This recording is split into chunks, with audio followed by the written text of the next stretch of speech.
Siempre esto es importante, digamos, a la hora de optimizar lo que tengamos, digamos, en el hospital y para no pedir cosas que tal vez podamos prevenirlas y no sean necesarias.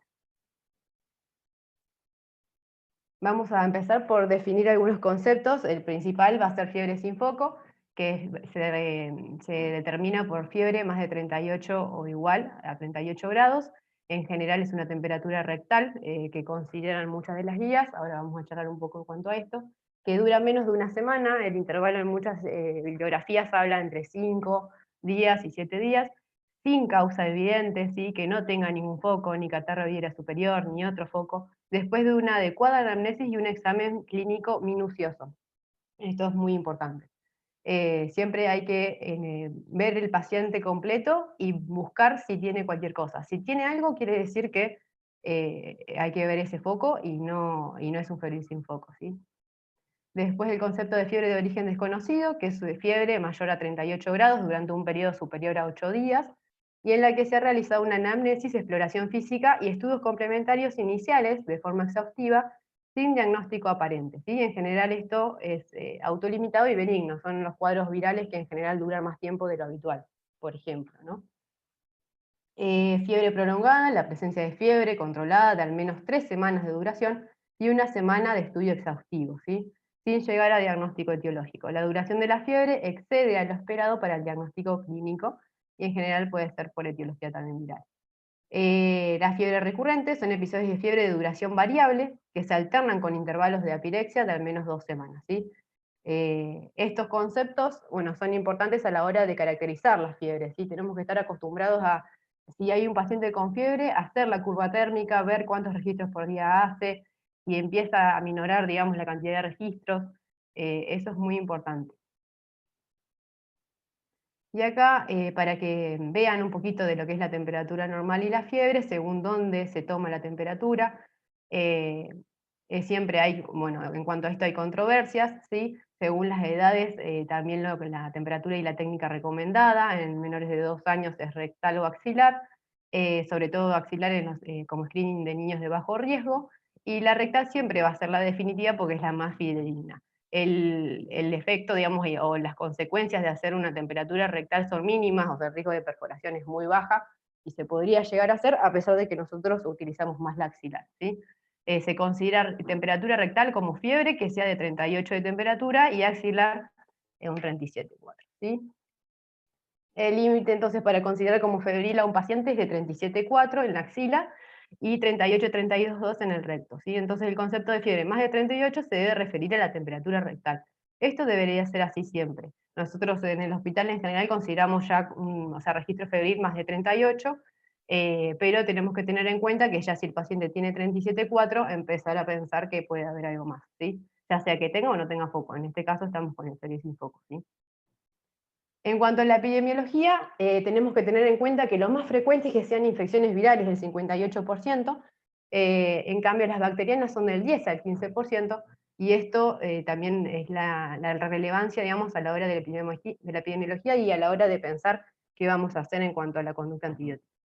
El riesgo que vamos a nosotros prestar atención antes de hablar de infección bacteriana grave, quiero definirla, digamos.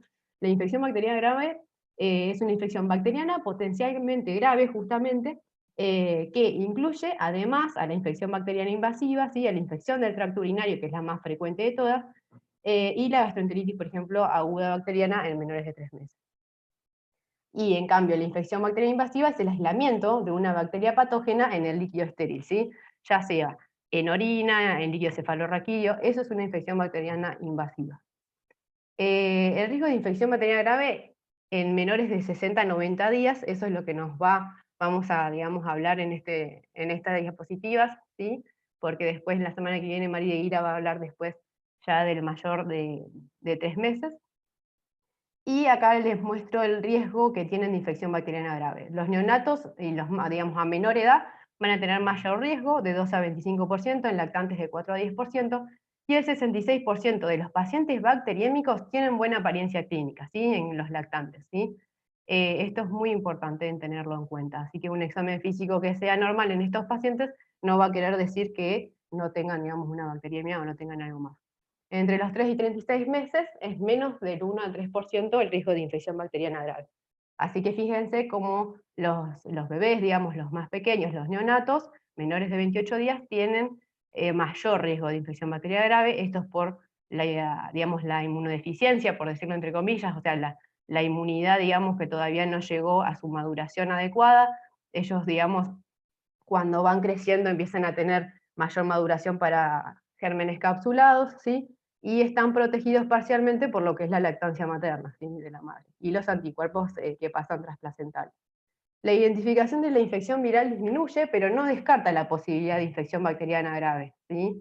Menos de 2 años poseen inmadurez del sistema inmune, esto que estábamos charlando, y en la inmunización activa requiere del esquema primario y debería completarse a los 6 meses, ¿sí? Con un refuerzo posterior al año y a los 15-18 meses según el tipo de vacuna que estemos hablando. Por ejemplo, la inmunización para hemófilos de influenza B, para que consideremos completa, tiene que tener, por ejemplo, una dosis de vacuna conjugada, si es mayor de 15 meses de edad, ¿sí? 2 dosis de vacuna entre los 12 y los 14 meses de edad, o de 2 a 3 dosis de vacuna antes de los 12 meses de edad, con un refuerzo a los 12 meses respectivamente, ¿sí? Acá vamos a charlar un poco de la etiología.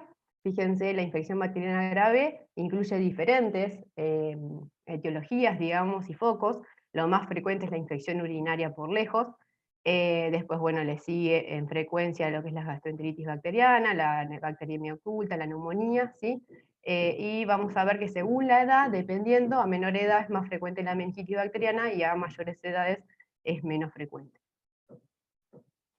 En cuanto a los factores de riesgo, nos vamos a detener un poquito porque esto es importante. Como estuvimos charlando, la edad, ¿sí? A menor edad, tanto por la inmunidad inmadura del paciente como por la vacunación en curso o que esté incompleta, tienen mayor riesgo, digamos. La mala apariencia, ¿sí? Si tienen mayor riesgo, digamos, los pacientes que tienen mala apariencia, aunque bebés previamente sanos y con buen aspecto, sin un foco de infección, en el examen físico tampoco nos descarta, ¿sí? Una infección bacteriana invasiva. La temperatura rectal, como habíamos dicho, en general se considera la temperatura rectal. En general esto es controvertido, el tema del nivel de la temperatura, si es más de 40, que en general es poco común, pero está más asociada a la infección bacteriana grave. El riesgo de etiología bacteriana parece aumentar con el aumento de la fiebre, ¿sí? Eh, pero no siempre es así, ¿sí? Así que esto también lo tengámoslo en cuenta. En no vacunados, la inmunización, digamos, y la epidemiología cambió un montón con la incorporación de las vacunas neumocóxica conjugada y la de la Haemophilus influenza B, ¿sí? Y esto ha disminuido, digamos, francamente lo que son las tasas de bacteriemia. En cuanto a después la prematurez, ¿sí? Los recién nacidos pretérminos menores de 37 semanas son de 10 a 12 veces tienen mayor riesgo de infección bacteriana grave por la inmadurez inmunológica. Si recibió antibióticos, ¿sí? En la neo o bueno, previamente de 3 a 7 días previos, esto puede enmascarar tanto los signos y síntomas de la infección bacteriana invasiva, tanto como dar citofísico-químicos normales, ¿sí? La infección materna, esto es re importante interrogar, que siempre hay un apartado, digamos, en la historia clínica que tenemos en el hospital, en cuanto a antecedentes de la madre, ¿sí? Si tuvo fiebre materna, si tuvo ruptura prematura de membrana, si tuvo un hisopado para estrepto del grupo B positivo, ¿sí? Si recibió o no profilaxis, esto también es importante, preguntarle a veces a la madre que ellas recuerdan si le pasaron o no la medicación, y si tiene la madre, digamos, historia materna de herpes, ¿sí? Que haya tenido vesículas en el canal de parto, bueno, en la zona genital, y también, bueno, obviamente, la manera en que nació ese niño, digamos, niña, si fue por parto natural o por cesárea.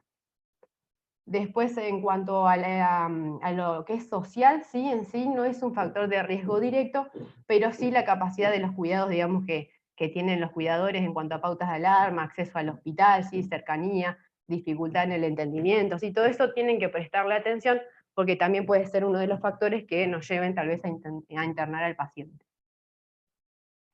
En cuanto a los patógenos, tenemos que tener en cuenta que la E. coli, o sea, la Escherichia coli es la más frecuente y más documentada, digamos, y es la mayor causal de infección urinaria. Después tenemos también las bacterias gram positivas, ¿sí? enterococos, Streptoagalactiae, que es el estrepto del grupo B, el neumococos, ¿sí? El Staphylo aureus. En menos frecuencia, pero todavía existen casos de Listeria monocytogenes, más que nada en recién nacidos pretérmino y en menores de 28 días. Otros como Klebsiella, Enterobacter, o sea, la Neisseria meningitis, productora de la meningococcemia, la Haemophilus influenzae, Salmonella. Después también prestar atención a los antecedentes de internación en UCIN, ¿sí? Por el riesgo de tener enterobacterias, pseudomonas, Acinetobacter y enterococo. Todo esto, digamos, ha ido cambiando, ¿sí? Antes era mucho más frecuente el Streptoagalactiae por el hecho de que no existía tampoco la profilaxis, digamos, intraparto de la madre, entonces eso también eso disminuyó, ¿sí? Aunque sigue habiendo casos, sobre todo en los niños que, digamos, han nacido tal vez sin controles, o bueno, fue un parto o con una ruptura prematura de membrana, que tal vez ahora más que nada reciben la profilaxis, pero puede que ser que no la hayan tenido, o que no hayan tenido el hisopado con el resultado. Y ha ido aumentando, digamos, la Escherichia coli. Yo acá les quería mostrar que hice un cuadrito medio comparativo, como con algunos gérmenes más comunes, como tenemos, digamos, las etiologías según edades en neumonía. Bueno, en febril sin foco acá las hice más o menos para que tengan, ¿sí? En cuanto a los menores de 28 días, los neonatos, tenemos siempre que pensar en todos que la infección más frecuente va a ser la viral, ¿sí? Pero en menores de 28 días hay que pensar en las bacterianas. El estrepto de grupo B, como habíamos charlado, la Escherichia coli, la listeria, puede haber casos de Staphylo aureus y enterococo, y bueno, en virus, el virus sincicial, el herpes, por eso muy importante, digamos, tener en cuenta los antecedentes de herpes materno-genital, las vesículas en piel, ¿sí? Si tiene signos neurológicos, si en el líquido cefalorraquídeo tiene pleocitosis, ¿sí? Linfocitaria, y si la PCR, obviamente, bueno, del líquido cefalorraquídeo ya nos da positiva, ya tanto para el herpes como para enterovirus. Después, en cuanto a la edad de 1 a 3 meses, estos niños, bueno, más o menos son los mismos gérmenes, se suman la Neisseria meningitis, el neumococo, ¿sí? La Haemophilus influenzae, la Salmonella y Staphylo aureus. Y en cuanto al virus, los virus, el rotavirus, el virus sincicial, parainfluenza, rinovirus, enterovirus, adenovirus, ¿sí? Influenza A y B. Obviamente que estos virus, por ejemplo el adenovirus, ya nos va a dar otra etiología, ¿sí? Los pacientes pueden llegar a tener cuadros respiratorios y bueno, diarreas, y nos van a dar otro foco. Entre los 3 y 36 meses, en cuanto a las bacterianas, también el neumococo, la Neisseria meningitis, la Escherichia coli, Haemophilus influenzae, también Mycoplasma pneumoniae, el estrepto del grupo A, ¿sí? La Salmonella y Staphylo aureus. También puede haber algunos casos del estrepto del grupo A también en 1 a 3 meses. Y en cuanto a los virus, los mismos, digamos, para influenza y los mismos que estuvimos charlando, ¿sí? Lo importante también de esto es que es rara que haya coexistencia, digamos, de una viremia y una bacteriemia, ¿sí? En un mismo paciente, pudiendo, digamos, asumir que aquellos pacientes con viremia tienen un menor riesgo de infección grave concurrente, ¿sí? En lactantes, digamos, que tienen infección urinaria, la detección local, por ejemplo, no sé, de rinovirus, coronavirus, también tenemos que tener en cuenta en nuestra pandemia, no disminuye el riesgo de infección urinaria concomitante a cualquier edad, ni el riesgo de infección bacteriana invasiva en los menores de 28 años. La infección urinaria, digamos, sigue siendo una infección concurrente significativa con los bebés, digamos, que pueden tener, por ejemplo, bronquiolitis. Ahora, lo que quiere decir es que si un paciente aísla un virus, va a ser más probable, digamos, que no tenga la bacteria, ¿sí? En cambio, si tiene virus negativo, puede ser más probable que justamente tenga una etiología bacteriana, ¿sí?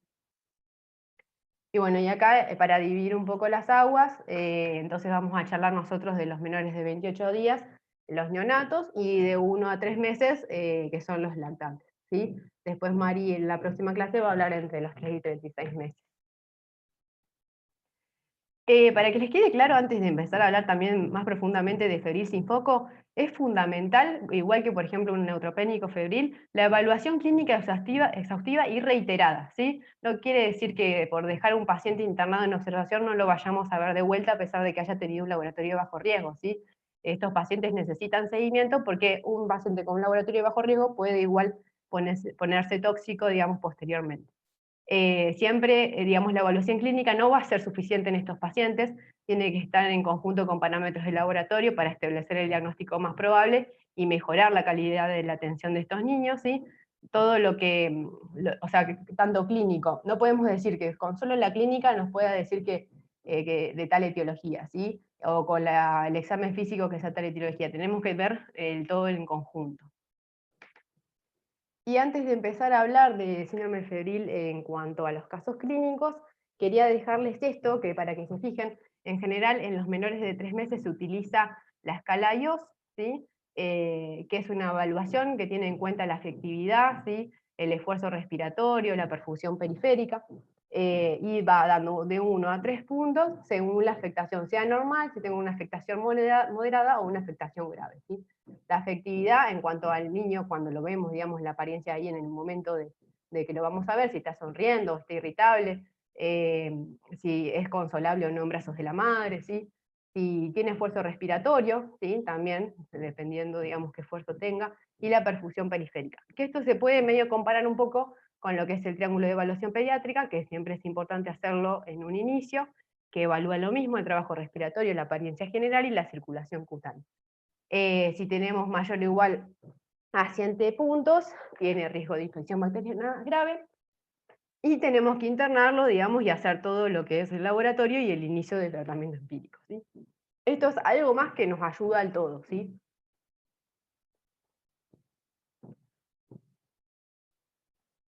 Y vamos a empezar con algún casito clínico. Mari, ¿te puedo hacer una Sí, pregunta? dime. Em, Te quiero consultar porque a veces en las guardias en la era pre-COVID, cuando teníamos algún paciente febril sin foco y por ahí tenía rinorrea o tenía las fauces eritematosas, era como, bueno, esto no se considera foco, tenemos que buscar otro. Si tiene un foco claro, aunque sea así un catarro, ¿igual se considera o tenemos que buscar un resto de otros focos? O sea, esos pacientes siempre son los que generan dudas. El catarro de vía aérea superior por sí solo no debería considerarse que, digamos, eso es un foco. También hay que buscar, digamos, otras cosas, ¿sí? Habría que ver, digamos, que ese niño se está alimentando bien, que, digamos, la madre lo vea como siempre, ¿sí? Todas esas cosas son importantes en ese momento. Ahora, por el tema del COVID, ese paciente con el catarro de vía superior, o sea, una rinorrea, y que me decís que le dolía la garganta o tenía las fauces Claro, eritematosas, va a entrar como sospecha de COVID, se va a hacer el sí, sí, hisopado y se hará tal vez un aspirado virológico y ahí se verá. claro, Y también dependiendo mucho de la edad, y es lo que decíamos recién, la evaluación tiene que ser exhaustiva y continua y reiterada. Entonces, vos lo dejarás en observación en la sala COVID, pero lo tenés que ir a ver, porque si es un menor de 28 días, lo vas a hacer todo sobre todo, porque por el riesgo de infección bacteriana invasiva. Eh, y si es más grandecito, tal vez lo puedas expectar un poquito más, pero a los dos los vas a tener que ver, digamos, de cerca. Sí, yo creo que el caso que plantea Bell Perdón, del lactante febril sin foco con un catarro de brazos superiores, la garganta un poquito colorada o por ahí la membrana timpánica un poco colorada cuando uno hace la otoscopía, no son causas suficientes para considerarlos por ahí foco suficiente de esa fiebre. Y como dijiste en la diapositiva anterior, Mari, tendríamos que complementar con estudios, con otros estudios. Tal vez uno después evaluará a ver si necesita la medicación o no. Si es menor de un mes, como dijiste, vas a hacer todo. Y si es entre 1 y 3 meses, aparte de los hisopados, le vas a estudiar con lo que vos ahora vas a contar. Pero otro escenario tal vez sería en un paciente que nos hace fiebre y que ya tenga algún aislamiento, que eso es por ahí más para discutir si ya tuviera el aislamiento. Cuando no lo tenemos, por ahí de entrada conviene igual estudiarlo igual. perdón Sí, que me meta. sí. Es una discusión que se tiene todos los años acerca de si considerar o no considerar un foco el catarro de vía aérea superior. La bibliografía cada vez deja más claro que se considera un foco el catarro de vía aérea superior. Lo que no quita que no vayas a tomar conductas, ya sea diagnósticas o terapéuticas, por el riesgo sobreagregado que tiene ese paciente por la edad o por ser un inmunocomprometido potencial y demás. Como ser un foco per se, lo es, pero no nos quita que no pueda tener una infección bacteriana invasiva sobreagregada. Por eso es que se toman esas conductas. no porque no pueda producir la fiebre un catarro de vía aérea superior. Sí, iba a decir algo parecido. El paciente puede tener el foco de catarro de vía aérea superior, pero sí o sí, por la edad, menor a un mes seguro, y menor a 3 meses muy probable, tengo que buscar, o sea, los factores de riesgo, tengo que ir a buscarlo, no es que yo me quedo tranquila, tiene el catarro de vía aérea superior, ese es el foco. Ustedes van a buscarlo, van a buscar el hemograma, van a buscar todos los laboratorios que va a decir Mari, y la otra cosa es que si lo llegan a dejar sin medicar, ese paciente es control sí o sí, lo tienen que ir a evaluar cada 2 o 3 horas, van a tener que ir a verlo, porque ustedes dejaron sin medicar a un paciente que puede ser potencialmente una infección bacteriana grave, ¿sí? Entonces, está muy bien todo lo que acotaron los chicos. Bárbaro, gracias. Tal cual. Bueno, bárbaro. Bueno, y ahora vamos a hacer un casito clínico. A ver. Nos traen a Clara, ¿sí?, al hospital por haber presentado fiebre de 38 grados hace unas horas. Tiene 15 días de vida, una recién nacida de término con de peso adecuado para la edad gestacional, no tiene antecedentes de importancia, serologías negativas. La anamnesis nos da, digamos, que no le haya dado ningún antitérmico, que se alimenta por lactancia materna exclusiva. Notan que no toma como siempre, refieren los padres, y la ven un poco más molesta de lo habitual por la fiebre. La epidemiología viral es negativa, habían cumplido la cuarentena. El examen físico tiene una frecuencia cardíaca de 140, una frecuencia respiratoria de 32, una temperatura de 38,4 que está ahí febril, molesta, vigil y reactiva, una fontanela permeable, levemente abombada, difícil valoración por llanto, y coloración rosada de la piel. ¿Qué harían? ¿Lo internan? ¿Qué le pedirían? ¿Qué conductas tomarían? Esto como para antes de meternos en tema. Ahí les voy a mandar una encuestita. Ay, perdón, lanzar votación. Mari, Ahí, si a querés ver. volver a la diapositiva del caso, ¿Puedo hacer la misma? si se puede, porque por ahí pasó medio rapidito. A ver, para. Ahí.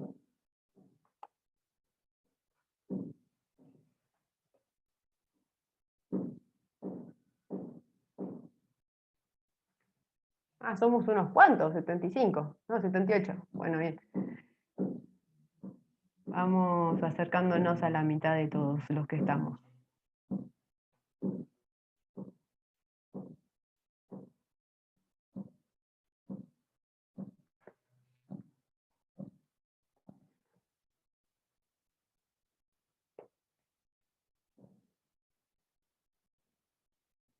Bueno. Finalizamos esta votación. ¿Quién me rayó la pantalla? Bueno, y se interna y se realizan métodos complementarios. Muy bien. Ahí les aparece a ustedes, ¿no?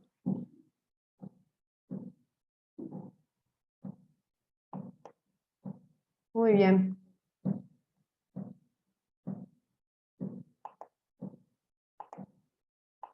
Vamos a ver los laboratorios. Entonces, este nene por la edad se internó en neonatología, se hicieron los estudios de ingresos que tenía 5.000 blancos, neutrófilos de 50%, linfocitos 43, una hemoglobina de 14 y unas plaquetas de 493.000, una PCR de 17, el sedimento urinario era de color ámbar, claro, con células escasas y leucocitos 1,3 por campo, y se decide punzar.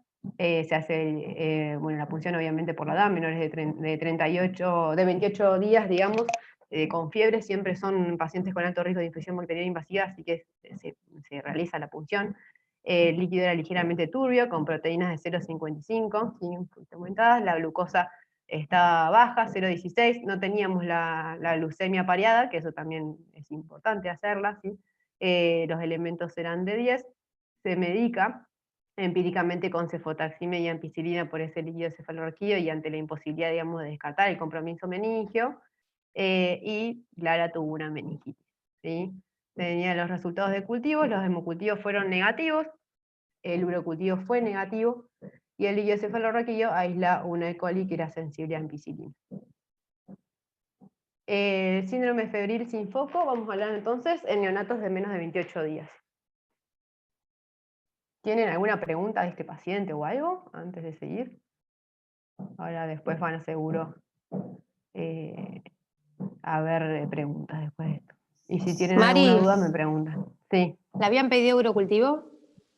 Sí, el urocultivo fue negativo. Ah, listo. No lo vi.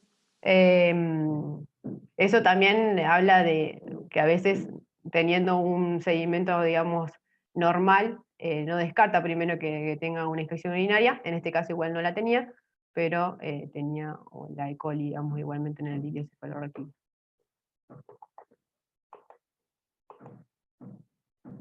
Bueno, en los neonatos es muy importante ver los signos que son sutiles de infección, ¿sí? Estos nenes no vamos a esperar que nos haga la clínica típica de un nene mayor con rigidez de nuca, signo de Babinski, bueno, todo lo que pueda llegar a tener, digamos, el neonato que tenga una meningitis, el niño que tenga una meningitis. Siempre hay que tener en cuenta si hay falta de interacción, si hay tendencia de sueño en el nene, si hay un llanto inconsolable, o es difícil, digamos, calmarlo por los padres, si tiene algún tipo de quejido, la fontanela bombada, que a veces es difícil porque, bueno, están llorando, pero también es un signo que podemos encontrar. Ver, digamos, la coloración de piel y mucosa, si está pálido, si está reticulado, si tiene cianosis, si tiene algunas petequias fuera del área de Valsalva, que es donde ellos hacen esfuerzo, digamos, y en general podemos igual encontrarlas, si tiene lesiones purpúricas, si tiene una rápida progresión, digamos, un cambio rápido en su progresión, digamos, de su estado clínico, si tiene un relleno, obviamente, capilar enletecido y pulsos débiles, ya estamos hablando de un paciente tóxico y séptico, ¿sí? Hay que ver las dificultades, como dijimos, de la alimentación, la disminución de los movimientos espontáneos, cambios de color, una ictericia que no encontramos una etiología clara, ¿sí? El mal progreso de peso, también muy importante, y si pueden llegar a tener alguna distensión abdominal, ¿sí? El no lo veo bien de los padres está demostrado que es uno de los signos más importantes y sutiles, pero importantes, de lo que nos relatan los padres y que nosotros tenemos que pensar que ese nene pueda llegar a tener una infección bacteriana invasiva. Es una de las cosas más importantes, ¿sí? Es más todavía en cuanto a lo que es el equivalente febril que te manifiestan los padres. En los lactantes cuyos padres, digamos, que te refieren fiebre que hizo en la casa, pero que sin embargo no se constata, digamos, en la valoración médica, deben ser tratados igualmente como un lactante febril sin foco, ya que el riesgo, digamos, de la infección bacteriana grave es similar a los lactantes en los que se evidencia la fiebre, digamos, propia por nosotros, ¿sí? Médica. Así que tanto el no lo veo bien como, bueno, ese relato tal vez de su febril o de fiebre, tenemos que tenerlo en cuenta.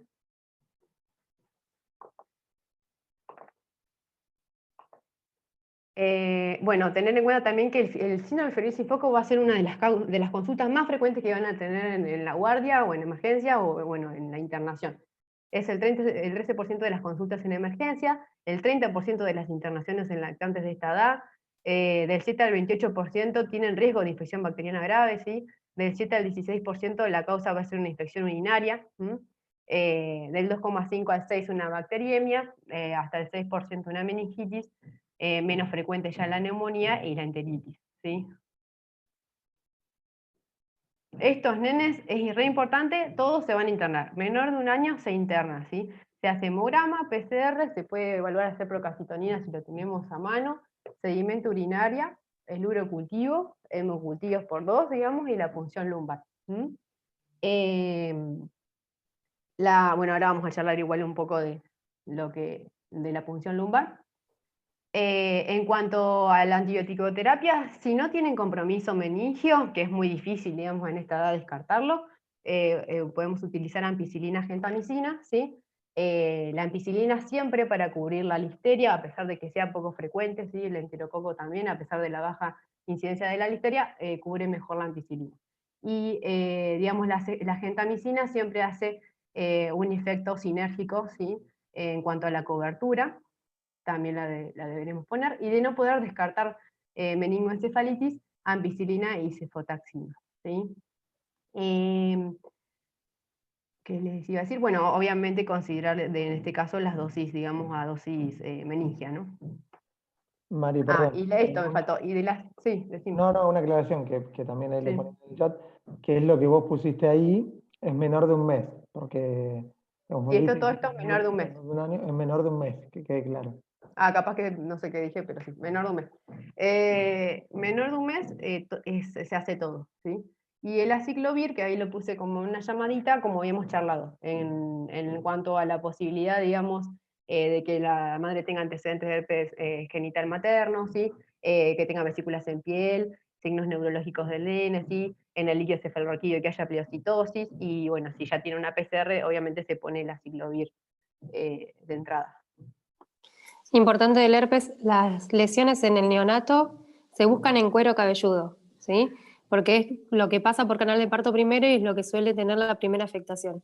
Entonces, en un neonato que buscamos herpes, buscamos en cuero cabelludo las vesículas. Otra cosa Puede que tener también... Sí, perdón.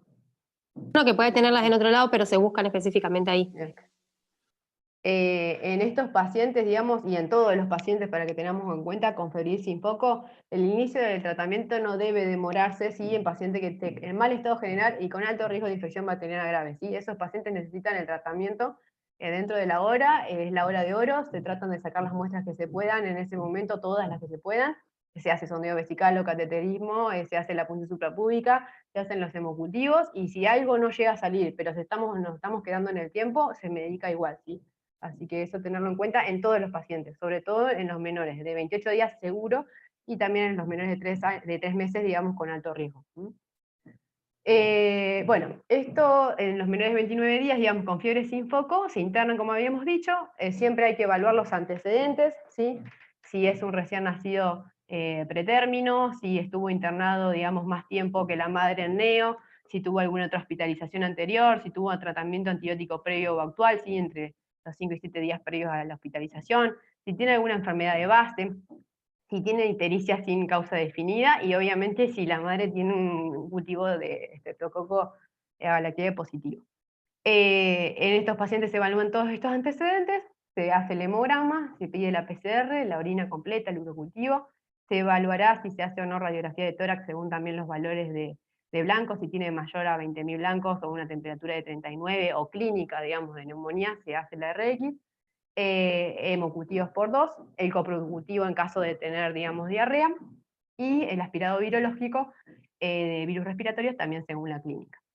Entonces, en estos nenes vamos a dividir. Si es menor de 15 días de vida, como esta nena, y o tiene aspecto tóxico, y o con alto riesgo de infección bacteriana grave, que son glóbulos blancos menos de 5.000 o mayor o igual a 15.000 blancos, ¿sí? Tener en cuenta que en nuestro laboratorio ponen a veces el valor de corte hasta 17.000, ¿sí? Pero nosotros, si vamos a hablar de este algoritmo, vamos a utilizar más de 15.000 blancos, ¿sí? No quedarnos con el valor de laboratorio. El valor de polimorfonucleares mayor de 10.000, callados mayor o igual a 1.500, ¿sí? Y una PCR mayor a 20 miligramos litro. Esos pacientes se hace el líquido cefalorraquídeo y se medica, digamos, con antibiótico endovenoso.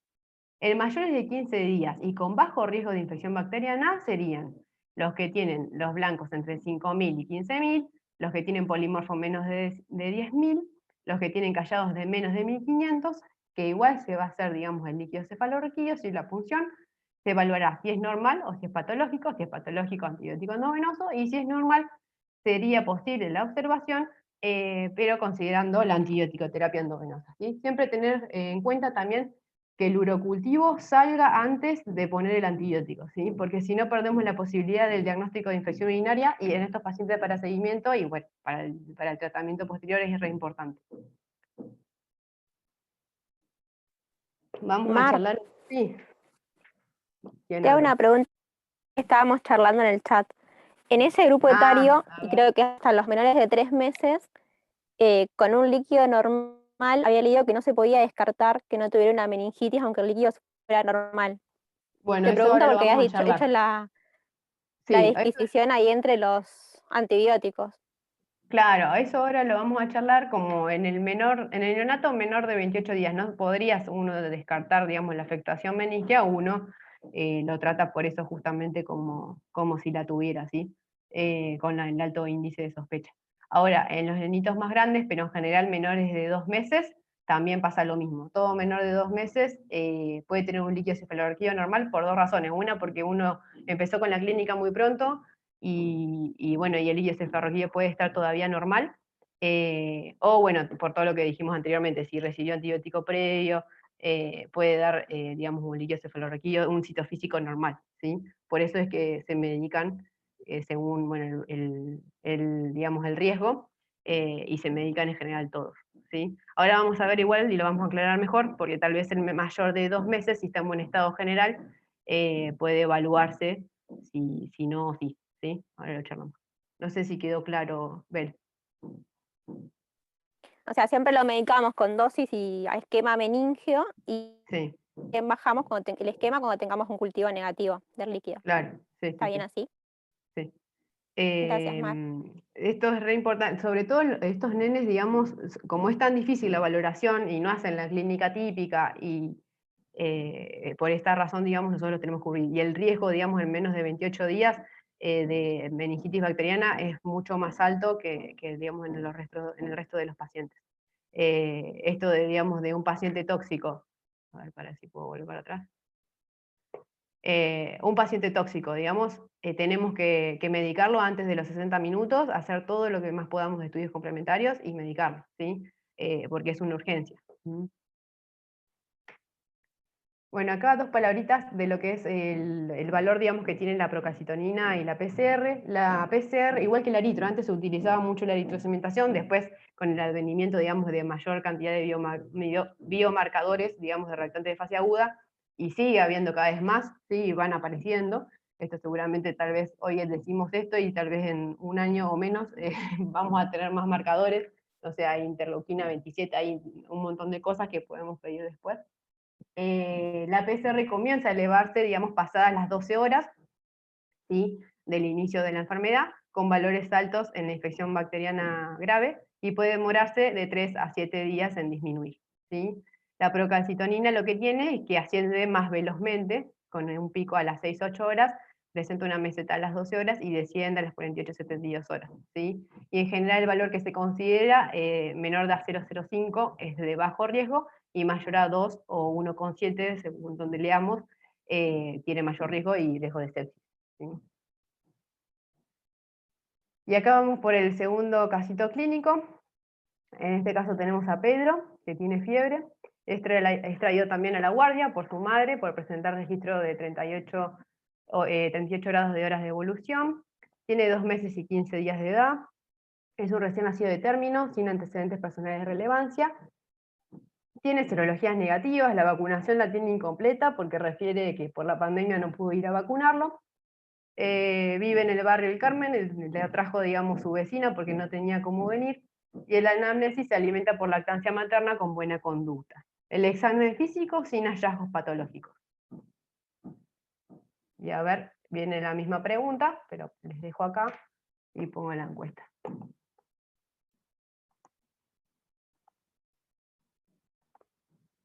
Si quieren se las leo. La respuesta A: se brindan pautas de alarma y control ambulatorio en 24 horas. Se interna y se realiza hemograma, PCR, sedimento urinario, urocultivo, hemocultivo por 2, punción lumbar, y se medica con ceftriaxona endovenosa. Se interna y se realiza hemograma, PCR, sedimento urinario, urocultivo, hemocultivo por 2. Se evalúa conducta según resultados y antibiótico expectante según evolución clínica. La siguiente: se realiza hemograma, PCR, sedimento urinario, urocultivo, hemocultivo por 2, y se evalúa conducta según resultados. Y el otro se interna para observación por 12-24 horas sin antibiótico. Y a ver qué contestan. No leí el chat.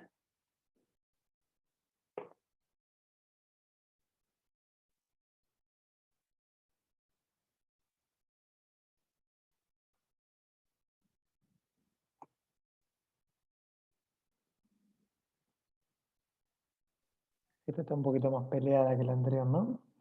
Sí, está un poquito más peleada. Bueno, acá pónganse a pensar, digamos, no voy a decir la respuesta ahora, la voy a decir después al final, pero pónganse a pensar, digamos, de que bien lo que dice el caso, ¿no? Ahí, bueno, Flor contestó lo que veníamos discutiendo.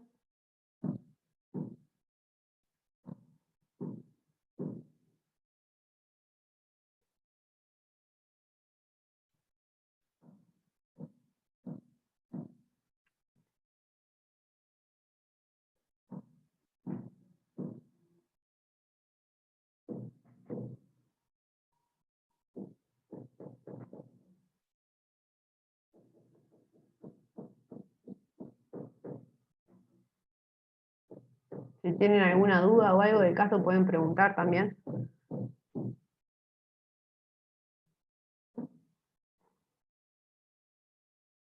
Va al 70% votando. A ver si damos un poquito más de tiempo.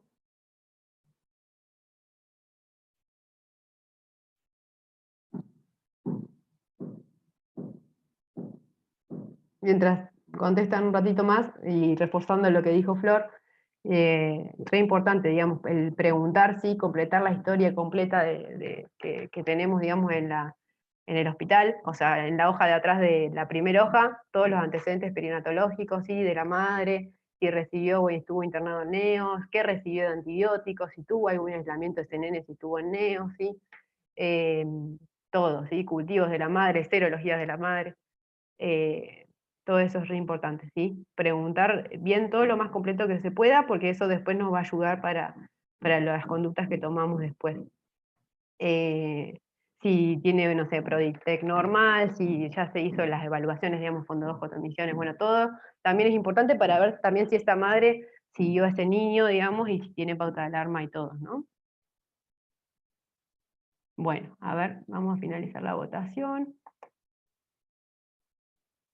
Compartir los resultados. Bueno, estuvo más peleadito, pero salió primero el que se interna, le sacamos todos los métodos complementarios, se evalúa la conducta según los resultados, ¿sí? Y antibiótico expectante según la evolución clínica, ¿sí? Esa es tal vez la más correcta. Otros contestaron que también lo medicaban y lo punzaban, sin esperar todavía el resultado del laboratorio.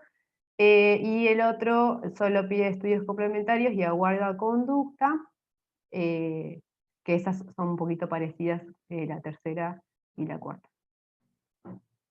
Bueno, ahora con la teoría lo charlamos. Pedrito entonces se internó para observación ante la imposibilidad del control ambulatorio.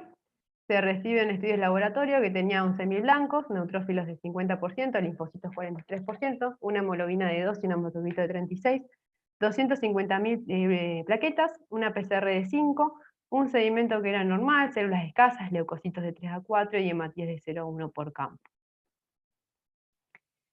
Este nene, digamos, con este laboratorio de bajo riesgo, ahora vamos a pensar que tendríamos que haber hecho, pero tiene un laboratorio de bajo riesgo. Bueno, y ahora vamos a hablar del lactante de 1 a 3 meses. ¿Sí? No sé si tienen alguna pregunta de este caso, o sigo. A ver el chat. No, no dijeron nada. Bueno, el fiebre sin foco 1 a 3 meses. ¿Sí? El examen físico puede ser normal a esta edad y no descarta la enfermedad bacteriana grave. ¿Sí? Por lo tanto, es necesario realizar exámenes complementarios, hemocultivos por 2 y urocultivo, y evaluar, como habíamos dicho, radiografía de tórax según la clínica y laboratorio. Siempre una clínica, digamos, de auscultatoria, digamos, que tenga una neumonía, que tenga fiebre alta, ¿sí? Más de 39 grados, mayor o igual a 39, que tenga un laboratorio compatible, o sea, con blancos mayor a 20.000, vamos a hacer la radiografía de tórax. El examen en fresco en materia fecal, si tiene clínica, sí, coprocutivo según la clínica. Bueno, ahora el en fresco en materia fecal se los debo por el COVID, pero bueno, no lo están haciendo. Pero sí, coprocultivo, coprovirológico, se considera la punción lumbar, ¿sí? Esto según el laboratorio, si es de bajo riesgo, no sería necesario. Después, estos son los criterios, digamos, que nosotros nos vamos a manejar en el lactante febril sin foco. Hay varios tipos de criterios y lo que nos ayuda, digamos, es según lo que van agregando, la predicción, digamos, de que un paciente pueda tener una infección bacteriana grave, ¿sí? Siempre tener en cuenta, entonces, como habíamos dicho, los antecedentes, si es un recién nacido de término, va a ser de base. Siempre es importante de los Rochester, es que va a tener que tener todos los criterios, ¿sí? Para que sea de bajo riesgo. Si ya tiene un criterio, no sé, el segmento urinario, que tiene más de 10 leucocitos por campo, por ejemplo, ya no es de bajo riesgo, ¿sí? Esto que quede claro. Entonces, los antecedentes, recién nacido de término, si es previamente sano, sin enfermedades crónicas ni enfermedades de base, que no haya estado internado más tiempo que la madre, que no haya recibido hospitalizaciones previas y tampoco antibiótico previo, ¿sí? O actual, que tenga un examen físico normal, ¿sí? Esto de la otitis media aguda, esto cambió, ¿sí? En general ya no se considera porque el riesgo de bacteriemia por una otitis meningitis media aguda es muy rara por el tema de la vacunación por el hemófilos, ¿sí? Ahora, si tenemos un paciente que tiene una infección, que tiene vacunación incompleta, bueno, puede llegar a ser una de las causas. Después el hemograma, como estuvimos charlando, ¿sí? Bajo riesgo entre 5.000 y 15.000 blancos, un recuento de callados menos de 1.500, que la orina tenga menos de 10.000 leucocitos, menos de 10 leucocitos, perdón. En este caso el Rochester no utiliza lo que es la punción lumbar, en cambio Filadelfia, Boston y Pittsburgh sí. Por eso es que haciendo un procedimiento más invasivo tiene más sensibilidad y especificidad, obviamente, pero a costo de hacer un procedimiento invasivo que es la punción lumbar, ¿sí? En este caso, digamos, la utilización del Rochester se vio que igualmente tiene un beneficio muy alto, digamos, utilizarlo. A pesar de que esto tampoco es un 100%, ¿sí? Nunca. Por eso es que tenemos que ver varias cosas. El líquido entonces no realiza la punción lumbar, y en otros marcadores, digamos, de inflamación, después se agregó como un Rochester modificado que agrega la PCR y, digamos, la procalcitonina o el eritro, y la radiografía dijimos que no se realizaba de rutina en este caso en el Rochester, solo sí lo que hablamos. Acá tienen el valor predictivo negativo, ¿sí? Del 99,8% para una infección bacteriana grave, y un 99,5% para una bacteriemia. Entonces, esta es la pregunta del siglo. Entre 1 a 3 meses, ¿le hacemos la PL o no? Y por qué sí y por qué no, ¿no? Porque sí, el líquido, digamos, es el único estudio que permite diagnosticar meningitis, ¿sí? El citofísico nos va a orientar, pero un 10% de los citofísicos normales pueden igual tener después un cultivo positivo. Y también por lo que hablamos de que un citofísico tomado tempranamente puede estar normal, ¿sí? El examen físico normal no descarta meningitis en estos nenes, acuérdense. El hemograma de riesgo identifica el casi 60% de los casos de meningitis, así que también tenerlo en cuenta. Por eso es que decimos que si ya tiene alguno de estos criterios que hablamos positivo, ya sale de bajo riesgo y es de alto riesgo. ¿Y por qué no? La prevalencia de meningitis es re baja. Dentro de las infecciones bacterianas graves, digamos, de entre 1 a 3 meses, es el 0,5% es la prevalencia de meningitis.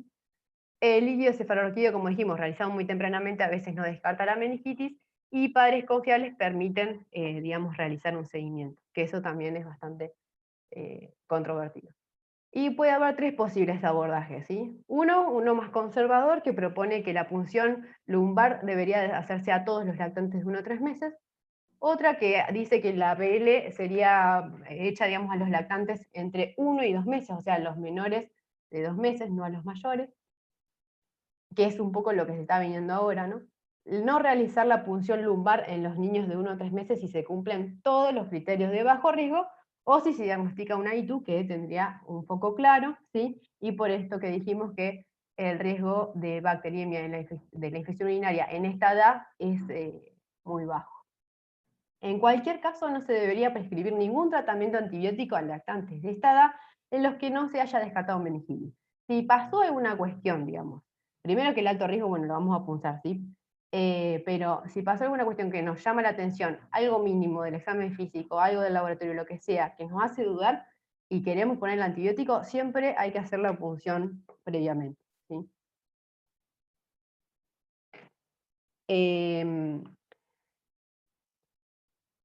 Bien, y acá les traje a colación algunas cositas, no quiero perder mucho tiempo para que a los chicos de los R1 les quede bien claro lo que es esto, pero para nosotros que siempre genera discusión, este es un review que es un estudio de corte, o sea, en realidad es un review que abarca muchos casos y cuestiones, digamos, de análisis del síndrome febril sin foco, tanto reactantes de fase aguda, el tema del riesgo de infección bacteriana invasiva, ¿sí? De infección de bacteriana grave. Bueno, habla bastante de cada cosa, se los recomiendo para que después lo miren.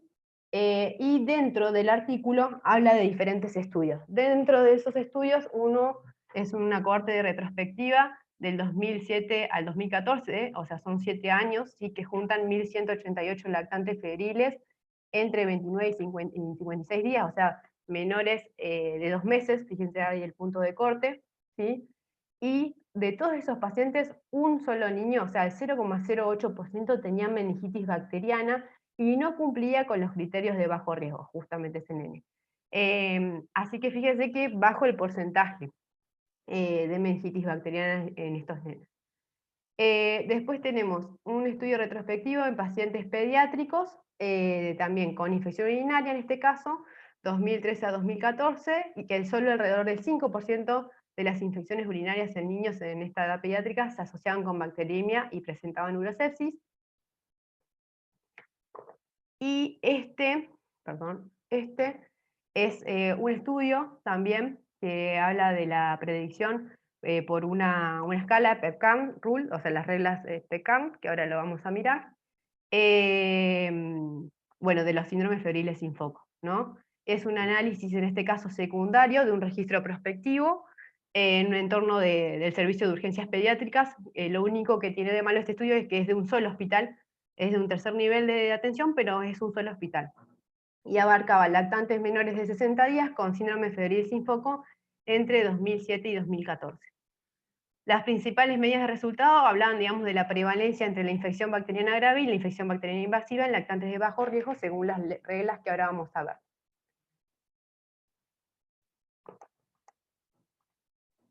En este caso acá pueden ver, o sea, habían ingresado 1.600 pacientes y establecieron todos los criterios de exclusión, quedaron 1.247, y fíjense que de esos tenían enfermedad invasiva un 20%, ¿sí? Y dentro de esos el 14% tenían infección bacteriana invasiva. O sea, de las infecciones bacterianas graves eran 256, o 38 pacientes tenían infección bacteriana invasiva. Y fíjense en este otro cuadrito que habla de la conjunción de la infección urinaria con la bacteriemia y la meningitis. O sea que el paciente que tiene una infección urinaria, solo el 0,08% tenía también bacteriemia y meningitis, que coincide justo también con este estudio, que era un poquito más longilíneo, digamos, mayor tiempo que el anterior. Después te lo pueden mirar tranquilo. Hablamos un poquito de infección urinaria porque es la causa más frecuente de infección bacteriana grave. Hay métodos rápidos para el diagnóstico de sospecha, que esto también lo tenemos que tener en cuenta y a veces no los utilizamos. El sedimento urinario no es útil por sí solo para descartar infección urinaria, ¿sí? Esto es muy importante. Hasta un 50% de los pacientes con diagnóstico de infección urinaria puede tener sedimento normal, por esto es que es tan importante que tiene que salir el urocultivo, ¿sí? Sea como sea, si lo vamos a sacar al acecho porque el nene está muy bien y nos da tiempo para esperarlo, lo podemos sacar al acecho, pero en general muchos de los estudios, y bueno, y algo que hablaron también en el curso de emergencias de urología de Garrahan, es que si el paciente, digamos, nosotros lo pensamos medicar y no está en buen estado general, el paciente se hace el cateterismo o se hace la punción suprapúbica y no se espera a la orina al acecho, ¿sí? Y otra cosa que también es importante en cuanto al procedimiento es que ellos decían como urólogos que en general estaría bueno usar vaselina, digamos, estéril para hacerlo, ¿sí? Porque a pesar de que el riesgo de falsa vía o de trauma uretral es bajo, también le genera malestar a ese niño, ¿sí? Y acá, en cuanto a los varios test, digamos, que hay en comparación con el urocultivo, vemos la sensibilidad y especificidad de otras cuestiones de la orina completa, ¿sí? Fíjense, la esterasa leucocitaria tiene un 83% de sensibilidad y los nitritos un 98%. Y en conjunto los dos aumentan, ¿sí?, la sensibilidad y la especificidad. Así que podríamos utilizarlo, o sea, por la detección de tira reactiva en orina, ¿sí? O bueno, mismo por la orina completa. Sería un predictor. Lo único inconveniente que nosotros tenemos es que los lactantes en general deberían tener una retención urinaria de 4 horas para poder pasar de nitrato a nitrito y los nitritos poderlos encontrar, digamos, en la orina, ¿sí? Por eso los podríamos usar en niños un poquito más grandes. Y para redondear un poquito en cuanto a infección urinaria, como dijimos, es la infección bacteriana más frecuente, del 4 al 16% es la causa en menores de 3 meses con síndrome febril sin foco, y el riesgo de bacteriemia secundaria es de un 3 a un 30%. Esto en las series fue cambiando y es cada vez menor, digamos. Pasada la etapa neonatal, los pacientes con infección urinaria en buen estado general con o sin bacteriemia evolucionan favorablemente cuando son tratados con el antibiótico adecuado. Y para los R1 les dejo estas dos definiciones que tal vez, bueno, nosotros a veces también, para nosotros también, porque a veces nos olvidamos, que la bacteriemia es el desarrollo bacteriano en los hemocultivos, que puede representar bacteriemia verdadera o contaminante, ¿sí? Y esto es importante porque a veces nosotros, bueno, sí es una bacteriemia, pero en ningún lado está escrito que la bacteriemia en sí sea el episodio de temblor, reticulado o palidez, ¿sí? A pesar de que uno lo pueda pensar, es un hallazgo, pero en ningún lado como definición de bacteriemia aparece. Y en cuanto a la sepsis, es un evento clínico agudo con alteración de la función de órganos ocasionado por la respuesta a una infección, independiente del diagnóstico microbiológico. Y esto es lo que también es del consenso que les mandamos, 2017, y es lo controvertido, ¿sí? En lactantes mayores de 2 meses, en buen estado general, ¿sí? Con probable infección urinaria, no sería necesario realizar la punción lumbar y puede indicarse tratamiento ambulatorio. Este sería el caso de Pedrito, que tenía 2 meses y 15 días, si no me equivoco. En este caso, en realidad, no tenía un seguimiento patológico, pero de haberlo tenido, ante la sospecha de infección urinaria, y si hubiera tenido un buen medio, y hubiera estado cerca del hospital, no hubiera sido necesario internarlo, no necesitábamos realizar la PL, pero sí el resto de los estudios complementarios, y podríamos haberlo controlado, digamos, después por consultorio. Obviamente que existe discusión igual sobre la seguridad de esta conducta en pacientes de 30 a 60 días. Y el riesgo, acá se los dejo, según las edades, la prevalencia global de 3 al 8% en niñas, digamos en menores de 2 años con fiebre, más de 39 grados, es de un 16%, y el riesgo va aumentando con la edad. ¿Sí? En cambio, en varones es más frecuente que sea a menor edad, en menores de 2 meses, un 12%, y a medida que va aumentando la edad del niño, va disminuyendo el riesgo. Y acá les dejo el cuadrito, ¿sí? Eso está bueno para dejárselo en su carpetita de guarda, en su librito, o donde quieran, o a mano en el celu, porque, digamos, es complejo. Acá lo mismo, ¿sí? Vamos a tener también en cuenta los antecedentes y el estado general del paciente. 30 a 90 días, entonces con fiebre sin foco, vamos a ir por el aspecto tóxico primero, ¿no? Siempre todo paciente aspecto tóxico, sea la edad que sea, se interna, ¿sí? Se hace el ABCD, se ve, digamos, el triángulo de evaluación pediátrica, y tenemos que pensar que lo tenemos que medicar lo antes posible, ¿sí? Se interna, le hacemos el hemograma, la PCR, la orina completa, el urocultivo, los hemocultivos, la punzamos, y según si tiene algún foco respiratorio o gastrointestinal, le sacamos el copro o el aspirado.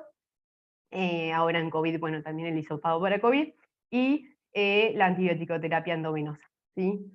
En cuanto sea un paciente en buen estado general, se evalúan los antecedentes, como dijimos. Para que sea un nene de bajo riesgo, digamos, tiene que ser de término, sin ninguna complicación perinatal, que no haya sido hospitalizado más tiempo que la madre, sin tratamiento antibiótico previo, ¿sí? Sin internaciones previas y sin enfermedad de base. Creo que lo repetimos tantas veces que va a quedar. Después, para que sea de bajo riesgo, acuérdense, tiene que cumplir todos los criterios del Rochester. Este es un Rochester, digamos, en sí modificado porque agrega la PCR, ¿no?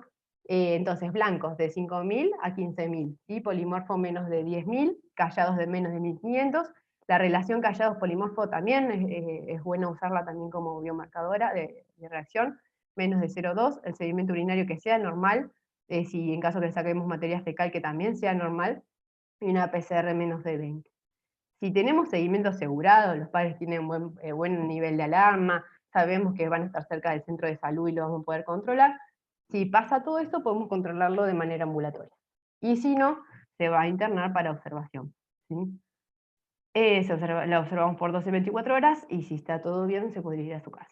Y en el alto riesgo, también evaluamos los antecedentes, como dijimos, que sería todo lo contrario de lo que dijimos lo anterior, y si tiene tanto leucopenia, o sea, menos de 5.000, como leucocitosis más de 15.000, unos polimorfos más de 10.000, los callados más de 1.500, ¿sí? La relación callados mayor o igual a 0,2, el sedimento urinario normal, la materia fecal y la PCR más de 20, lo internamos, hacemos el litioencefalografía y evaluamos la radiografía de tórax como habíamos charlado, ¿sí? Y evaluamos según eso si lo medicamos o no. Esto es re importante, que todo paciente, sea lo que decidamos, va a tener que tener una evaluación continua para ver que no deteriore. Acá les dejo otro algoritmo, ¿sí? Que habla del step by step, ¿sí? En cuanto, acá es lo que más o menos también decíamos y charlábamos, que es importante, de la evaluación, digamos, del triángulo de evaluación pediátrica.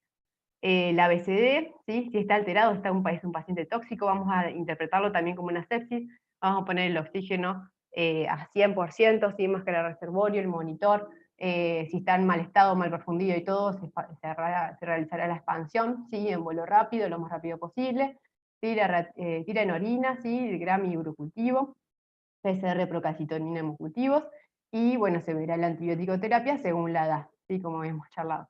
La punción lumbar después de la estabilización, eso también es importante, necesitamos saber las plaquetas también de este paciente antes de punzarlo, y que esté estable, ¿sí? Si está inestable no vamos a poder hacer, se va a medicar directamente. Y después, si tiene un triángulo de evaluación pediátrica normal, vamos a ver según la edad, si tiene menos de 21 días, vamos a hacer exactamente lo mismo, lo vamos a punzar y lo vamos a medicar de manera empírica, ¿sí? Si tiene más de 21 días, podemos optar por la tira reactiva en orina, que era lo que habíamos estado charlando, que también estaría bueno hacerla.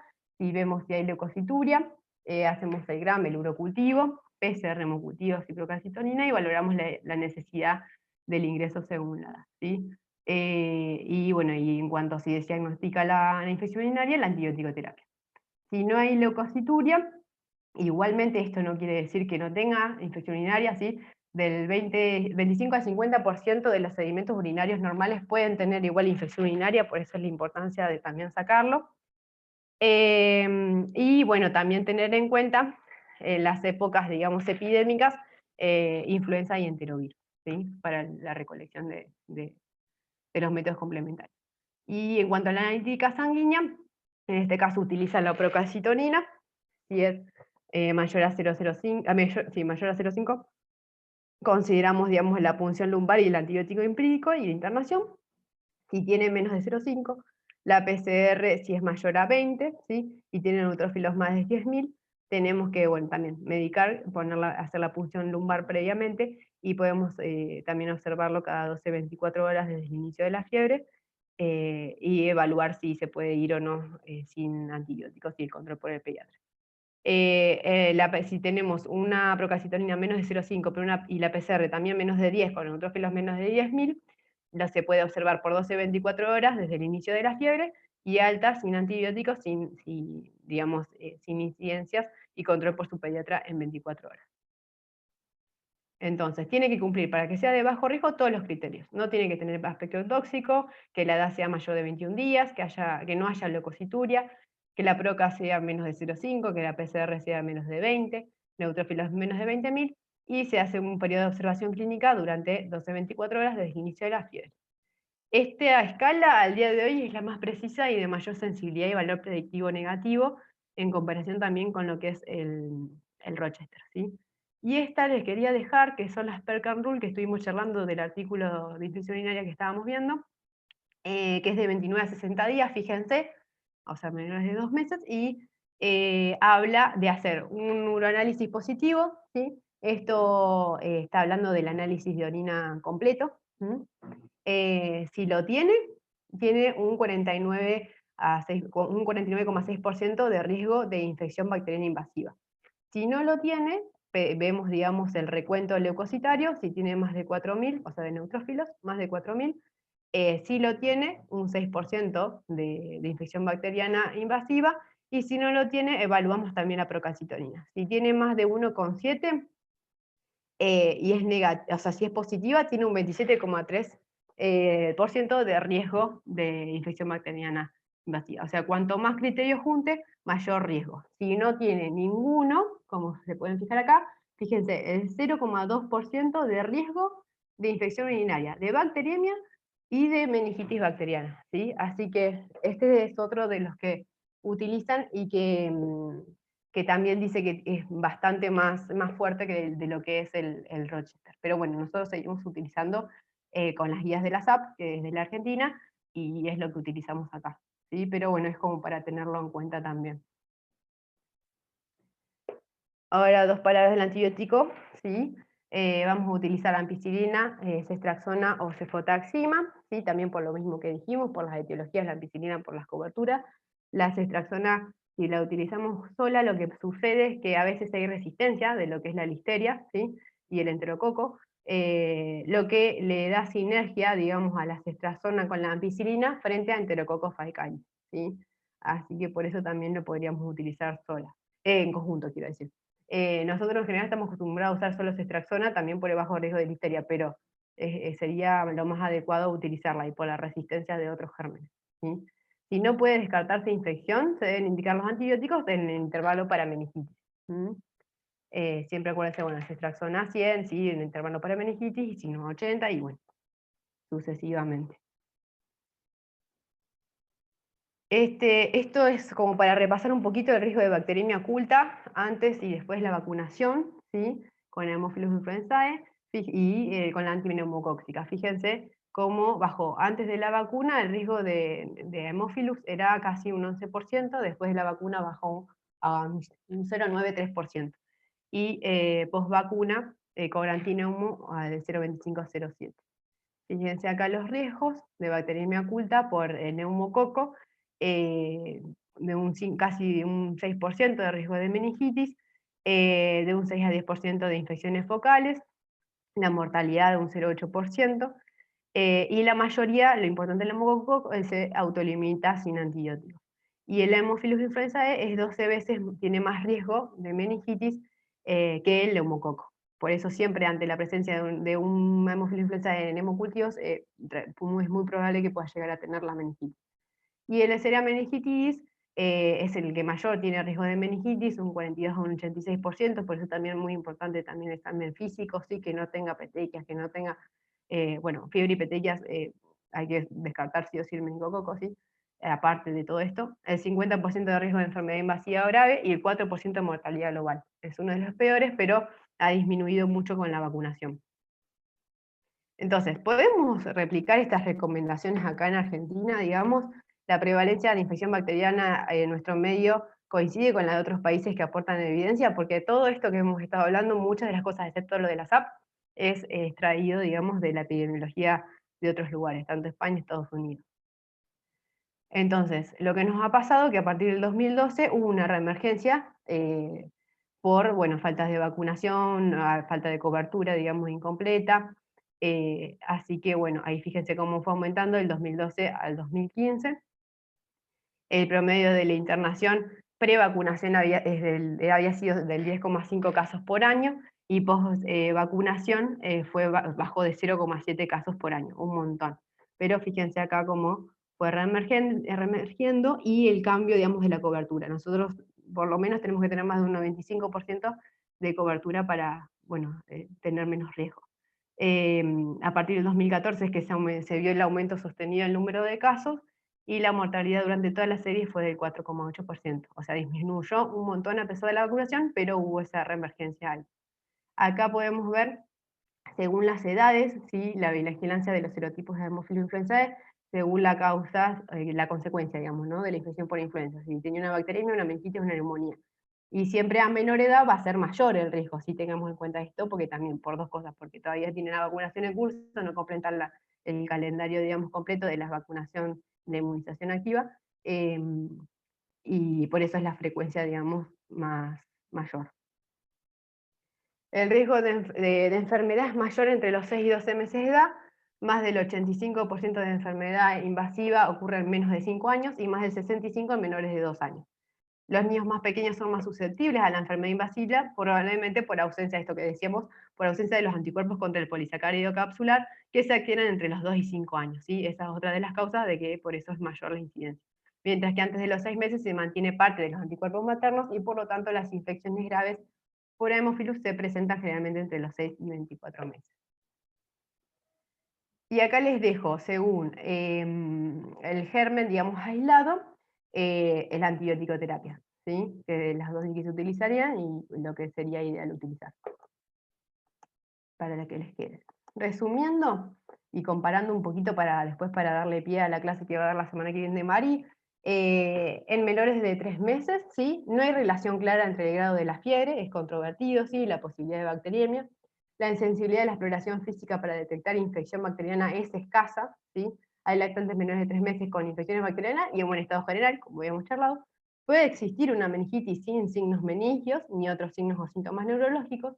El 25 al 50% de los casos de infección urinaria tienen análisis y sedimento de orina normales, así que también tener en cuenta eso, por eso la importancia también del urocultivo, ¿sí?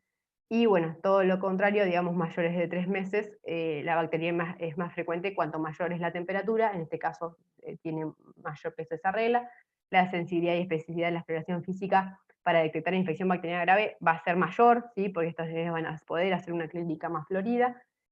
Cuando hay una meningitis se manifiesta, como decíamos, rigidez de nuca, signos meningios, ¿sí? Pueden encontrarse focalidad neurológica, y el análisis de sedimentos de orina están alterados en los niños con infección urinaria en general, la mayoría.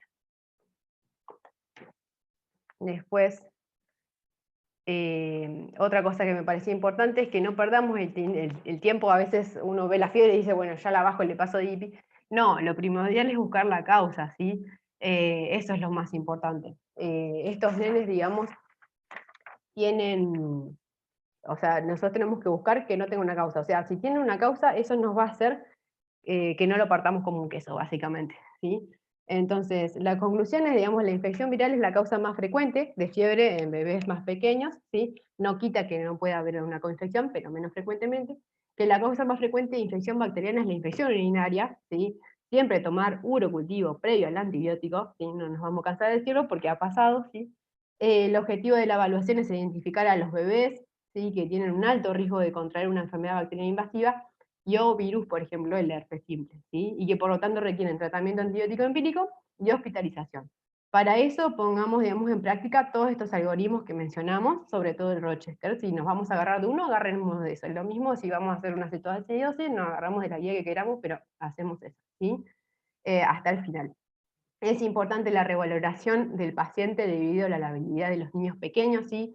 Los cambios de su estado clínico y por lo tanto la posibilidad de cambiar la conducta, ¿sí? Cualquier mínimo cambio que veamos en ese nene nos va a cambiar la conducta, entonces es muy importante la revaloración. Y ningún examen complementario, digamos, ni clínico aislado, puede confirmar o descartar la infección bacteriana invasiva, por lo que tenemos que hacer por esto en estos pacientes todo en conjunto. Y algo para charlar, 2 palabras nomás de fiebre. Si estamos ante un niño sin enfermedad de base, indiquemos un antitérmico teniendo en cuenta, digamos, los beneficios y los efectos adversos de los mismos, y solo en esos pacientes que tienen malestar general, ¿sí? Porque siempre la fiebre es una reacción del cuerpo y una reacción inmune, digamos, bueno, del sistema inmunológico hace como respuesta a la fiebre, ¿sí? Recordando que solo resultan aconsejables medidas simples, como hidratar bien al niño, mantener un ambiente templado, 21-22 grados y ventilado, retirar el exceso de ropa de vestir y cama, y los baños tibios, que nosotros a veces indicamos pañitos y todo eso, podrían utilizarse en situaciones con temperaturas más altas de 41 grados, siempre asociados al antitérmico y respetando el confort del niño. Si el nene empieza a llorar, no le gusta para nada, tampoco esforcemos, digamos, los medios físicos. No sé si les queda alguna duda. Acá les dejo la bibliografía. Hay muchas cosas para leer y muchas controversias, ¿sí? Es algo que siempre hay que rever todo el tiempo y también hay que estar en ese momento, ¿no? Estar en ese momento en la guardia, verlo, porque también a veces es muy fácil ver el día lunes, digamos, bueno, a ver qué pasó, qué hicieron, qué no hicieron. Así que estar tranquilos de que lo que hicieron en ese momento, porque a ustedes les hizo dudar ese paciente, estuvo bien, ¿sí? Y siempre tratar de sacar los cultivos antes de medicar, eso es lo más importante, sobre todo el urocultivo. Muy bueno, Mari, buenísimo todo lo que leíste, todo lo que nos comentaste. Yo creo que queda claro acá algo para todos nosotros, sobre todo para los que hace más tiempo que estamos en el HOSPI, que es algo complejo y cuando leíamos y discutíamos el otro día todo esto, siempre aprendes algo nuevo y es algo que lamentablemente siempre hay que seguir leyendo y estudiando. Por ahí para repasar y ser conciso con un par de cositas, hacer hincapié en los R1, que recién comienzan. Espero que les haya quedado claro, y la parte de que los lactantes son pacientes con un sistema inmune en desarrollo, poco desarrollado, y que tampoco tienen cobertura vacunal. Es por eso que hacemos absolutamente todas estas cosas. En el menor de un mes, repitiendo lo que dijiste, se es invasivo y se cultiva y se medica de una. Y en el de 1 a 3 meses, que es el más discutible de todos, tenemos, como lo mostró Mari, un montón de algoritmos y de cuestiones para discutir, que van a ver que suceden en las guardias y que suceden en las salas. no hay un único algoritmo en lactante 1 a 3 meses que sea el verdadero, y se van modificando siempre. Lo mismo que la epidemiología. El de Rochester, que es el que nosotros utilizamos, por ejemplo, está hecho en una época en la cual no existía la PCR y la epidemiología era totalmente distinta, desde 1980 el criterio de Rochester, que todavía está vigente, pero como habíamos visto hay muchos más también, los cuales podemos seguir. Creo que complementar esta clase está bueno si para los chicos de primero pueden ver leer lo que les mandamos del consenso de la SAP. Con eso tendrían una introducción general al tema y que después lo van a ir desarrollando durante toda su vida de pediatras, me parece. Mari, Sí, ¿querés volver un cachito las diapositivas para atrás? sí. Ahí En estaba el mirando cuadrito de la SAP que comparabas las 2 edades, que ahí hay como 4 puntos que son re importantes, que para mí es importante que todos los chicos de primero y toda la residencia, en el que comparás menores de 3 meses y 3 a 36. acá, el último. En realidad, como primer punto, para mí es re importante que se lleven, o sea, porque esta clase la damos en el módulo de urgencias, por ejemplo, ¿no? Y ahí hay como 4 puntos re importantes. En un bebé de 0 a 3 meses puede haber una infección bacteriana grave que no estemos viendo clínicamente. Por ahí es un bebé que a simple vista lo vemos que está bien y en realidad tiene una infección bacteriana dando vueltas por ahí. Entonces es re importante que nosotros estemos atentos a eso. Por lo menos prender la lamparita cuando nos dice una mamá de un bebé desde recién nacido hasta 3 meses que tuvo fiebre. Después el algoritmo que usemos, sea Rochester o el que sea, lo vamos a ir a buscar, siempre lo tenemos a mano. Pero aunque sea que la alarma surja ante ese caso, ¿no? Que la fiebre en un bebé de recién nacido a 3 meses es algo que nos tiene que llamar la atención. Y que siempre vamos a tener que hacer algo. En un bebé de 0 a 28 días, lo internamos, lo pancultivamos y lo medicamos, eso no hay dudas. Y en un bebé de 28 días a 3 meses, bueno, va a ser variable según los estudios complementarios, pero siempre algo vamos a tener que hacer. Y esas 4 cositas que dice ahí, que son importantes para que se lleven como básicos. Después el resto siempre se puede leer, repasar. De hecho, ya tuvimos en el último tiempo clases con la residencia como 3 o 4 y siempre surgen las mismas dudas. Si alguien tiene alguna pregunta. Me quedó una duda de una definición. Sí. Pusieron de definición que la bacteriemia es el desarrollo bacteriano en los hemocultivos y que la sepsis es un evento clínico agudo con alteración de la función de órganos en respuesta a la infección independientemente del aislamiento. ¿Eso significa que puede haber sepsis sin bacteriemia? Sí, Félix. Ay, lo dijo tan Sí. rápido. Sí. La sepsis es una definición clínica. ¿Sí? De hecho, puede haber sepsis viral, por ejemplo. Puede haber sepsis por virus. Así que sí, puede haber una sepsis sin bacteriemia, así como puede haber también una bacteriemia sin sepsis. Sí. No es el objetivo de esta clase, así que por ahí no profundizamos más en eso, pero, o sea, Mari lo quiso nombrar como para hacer esas distinciones, pero sí, no son lo mismo. O sea, es rara la coexistencia que tengas viremia y bacteriemia, ¿sí? Pero es como decía mi, una cosa es el hallazgo en cultivo y otra cosa es la clínica y el resto, ¿sí? Súper importante lo que marcaron, lo del aspecto tóxico. El aspecto tóxico no lo duda nadie y nadie va a criticar una conducta si ustedes están encima del paciente. Si yo dejo sin medicar a un paciente, lo estoy mirando, lo estoy viendo. Si yo medico a un paciente, explico el por qué lo medico, tampoco te lo van a criticar. Cosas que vi. Nuestra población es una población especial, hay un montón de factores de riesgo sociales en los pacientes que internamos. En el caso del nene anterior no tenía vacunación completa y esto está pasando mucho en la época de COVID, así que eso es algo que vamos a tener que ir a buscarlo.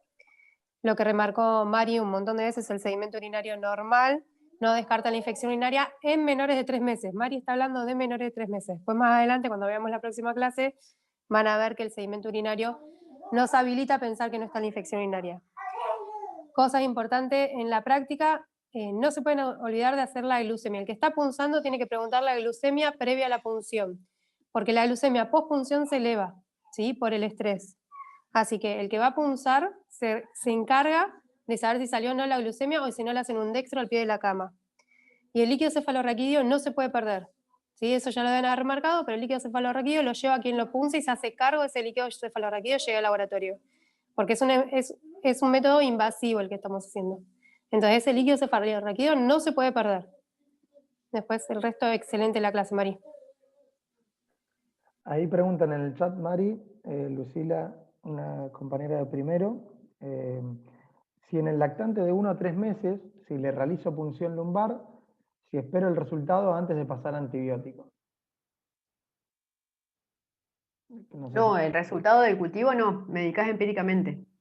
Si vos decidiste punzarlo, por algo lo decidiste, o técnicamente si está tóxico, lo punzaste, enseguida lo medicás. Ahora, si es de alto riesgo, lo mismo, lo punzaste, lo medicás. No esperás el cultivo. Después ajustarás, digamos, con el cultivo de líquido cefalorraquídeo y verás, pero si, digamos, te da toda la sospecha de que tiene la meningitis, lo medicás. Hay algunos criterios que por ahí no son los que más utilizamos en el hospital y que ustedes van a ver cuando lean la guía, o que ahí también Mari lo mostró en la clase, que incluyen la punción lumbar como diagnóstico en el citofísico. Y en esos casos uno podría hacer la punción lumbar y esperar, si el citofísico es normal, a los cultivos para tratarlo, como un criterio más asociado a los del Rochester, como los criterios de Boston y otros. La verdad que eso no es lo que nosotros hacemos generalmente. Podría hacerse, pero la conducta que generalmente tomamos en el hospital es la que les comentó Mari. Y siempre están hablando de pacientes en buen estado general. Sí. Tal cual.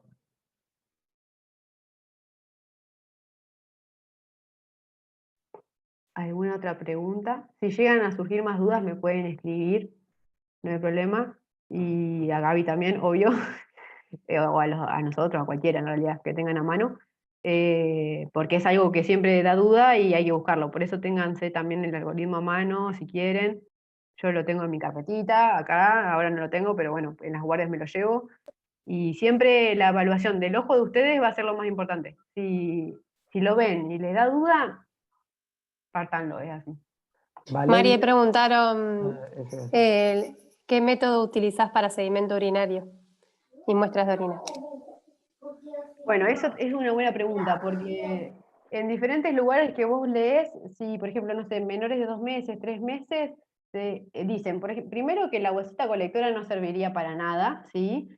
Lo único que podría llegar a servir es para un análisis de orina en el sentido de ver, no sé, una tira reactiva, o ver algo así, nitritos, estereasa, o alguna cosa así.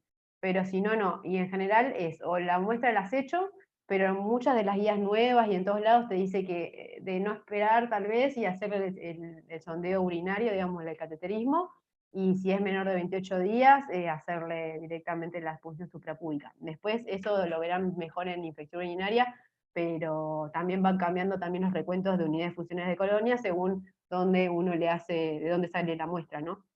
Así que si da duda aspecto tóxico se sondea siempre, alto riesgo se sondea siempre, y el de buen estado general, si está muy bien y está ahí en observación y todo, podrías esperarlo, pero si uno piensa que hizo algún cambio cualquiera y lo va a medicar, antes de sacar por sondeo la muestra.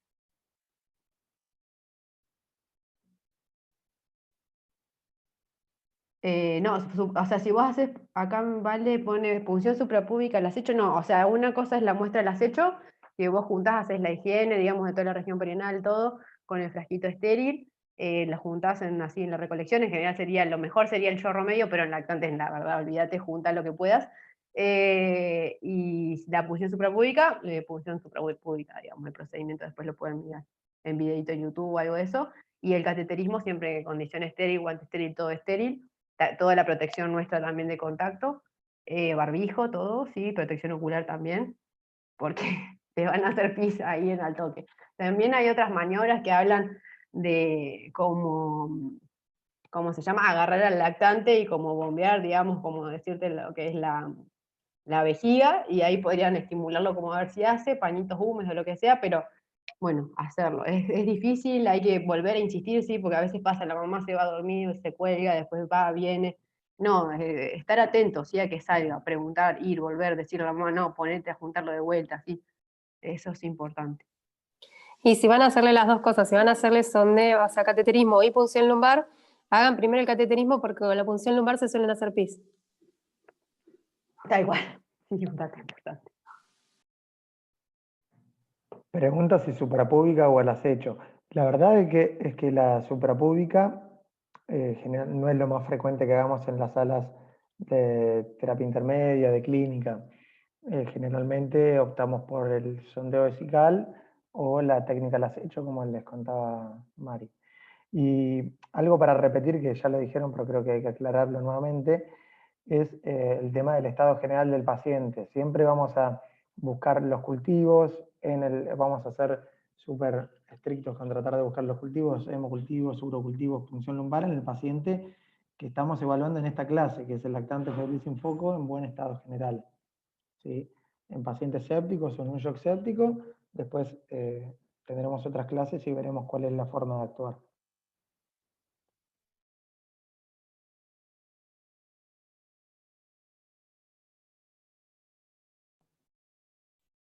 Bueno, no sé si hay alguna otra pregunta, pero gracias por la atención, por la paciencia. Y si cualquier cosa, ya saben, nos buscan a cualquiera de nosotros, preguntamos, nos sentamos, lo leemos. Hay mucha cosa nueva y siguen habiendo las mismas controversias, así que bueno, paciencia. Bueno, damos por finalizada la clase entonces. Gracias, Mari. No, a ustedes por la ayuda y a Gaby también por participar y estar ahí, que estás ahí en lactantes todo el tiempo. Miguel, Un deja de besito. grabar.